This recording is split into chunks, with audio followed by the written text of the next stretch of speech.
না আমি খাবো না। প্রেগনেন্ট হলে তো মুখে অরুচি হয়, তখন না টক খেতে হয়।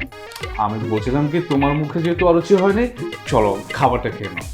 না আপনি আমাকে ঠিক করে দিন, চুমু দেননি, আমি এই জন্য প্রেগনেন্ট হইনি। আপনি আমাকে এখনই ঠিক করে চুমু দিবেন, তাহলে আমি প্রেগনেন্ট হয়ে যাব।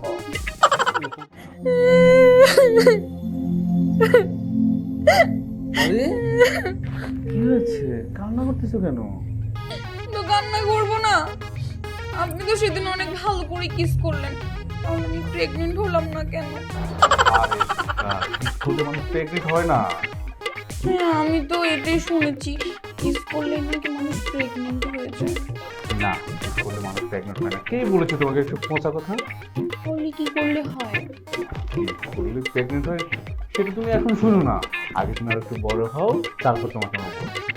না আমি এখন অনেক বড় হয়ে গেছি, আপনি আমাকে বলেন কি করলে প্রেগনেন্ট হয়। বললাম তো তুমি আর একটু বড় হও, তারপর আমি তোমাকে সব বুঝিয়ে বলবো। না আমি এখন বড় হয়ে গেছি, আপনি আমাকে বুঝিয়ে বললে আমি অবশ্যই বুঝবো, আমাকে বলেন আমি শুনবো। না, আমি বলতে পারবো।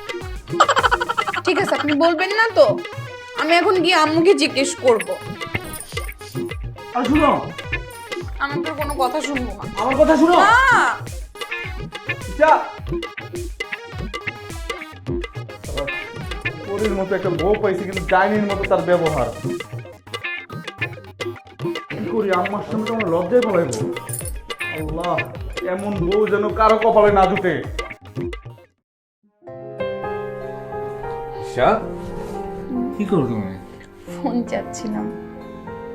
মা বলছিল তুমি নাকি 2 দিন থেকে খাওয়া দাওয়া করতেছো না, কি হয়েছে? কি হবে, আপনি তো সেদিন আমাকে অনেকগুলো কিস করছেন, তাহলে আমি প্রেগনেন্ট হয়ে গেছি না? আর প্রেগনেন্ট হলে কিন্তু আমার না অরুচি হয় না, মাথা ঘোরাচ্ছে না, বমি বমি ভাবও হচ্ছে না। আরে বোকা মেয়ে, কে বলেছে তোমাকে এসব? চুমু খেলে প্রেগনেন্ট হয়? এইসব তো কথা তোমাকে কে বলেছে? বাদ দাও তো, এসব কথা মাথায় নিও না। কি বলছেন ভাইয়া এসব? শোনো, আমার কথা শোনো, এগুলো মাথা থেকে জেরে ফেলো। এখন তোমার খাওয়া দাওয়া করতে হবে, চলো খাওয়া দাওয়া করতে হবে। না আমি খাবো না। প্রেগনেন্ট হলে তো মুখে অরুচি হয়, তখন না টক খেতে হয়। আমি বলছিলাম কি তোমার মুখে যেহেতু অরুচি হয়নি, চলো খাবারটা খেয়ে নাও। না আপনি আমাকে ঠিক করে দিন, চুমু দেননি, আমি এই জন্য প্রেগনেন্ট হইনি। আপনি আমাকে এখনই ঠিক করে চুমু দিবেন, তাহলে আমি প্রেগনেন্ট হয়ে যাব। ওরে দুষ্ট মেয়ে, এখানে কিস করতে হয় না। আর তোমাকে নিয়ে যখন আমি রুমে যাবো তখন কিস করবে, এখানে কিস করলে কেউ দেখে ফেলবে তো। আচ্ছা ঠিক আছে, তাহলে আপনি গিয়ে মিষ্টি নিয়ে আসেন, আমি মাকে গিয়ে সুখবরটা দিয়ে আসি। আচ্ছা ঠিক আছে, যাও। উল্টা পাল্টা বইলো না কিন্তু। মা